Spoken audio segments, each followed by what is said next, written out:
Did you know that the Enchanted Tiki Room in Disneyland is rooted in an idea for a Chinese food restaurant off of Main Street? As he promised when Disneyland opened in 1955, Walt Disney had his mind on growing and expanding the park over time. A few of those ideas would include planned expansions to the east of Main Street, USA that would serve as sort of mini-lands for the guests to enjoy. The more popular ideas that never came to fruition were Edison Square and Liberty Street, themed around the inventions of Thomas Edison and colonial America, respectively. The first would ultimately lead to the creation of the Carousel of Progress, and the other would be the basis of Liberty Square in the Hall of Presidents in Walt Disney World. However, a third idea that was in the works was a Chinatown extension to Main Street. The idea was for the area to feature a Chinese restaurant where guests can enjoy dinner and a show. The show, to take place after the dinner, would feature a talking dragon that breathed fire and talked to guests. The other selling point is that the restaurant would also feature a moving, talking, robotic version of the philosopher Confucius. Guests would be able to ask him questions, and Confucius would then dish out wisdom in the form of audio sound bites.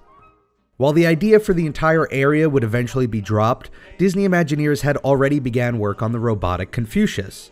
At this point, though, the idea would be split off into two different directions.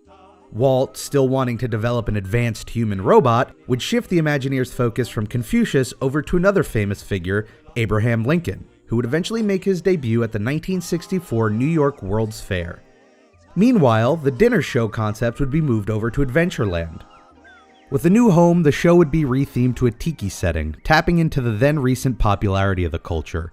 That popularity in part due to all of the American troops who had experienced the culture while serving in the Pacific during World War II, as well as the recent statehood of Hawaii in 1959.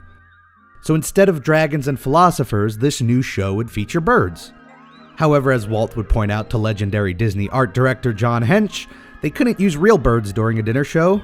Like most animals, birds tend to poop, and that would be a problem in a restaurant setting.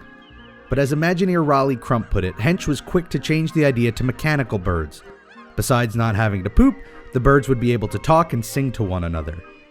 Walt liked the idea, and so Imagineers set off to develop what would become the first audio animatronics to be used in the Enchanted Tiki Room.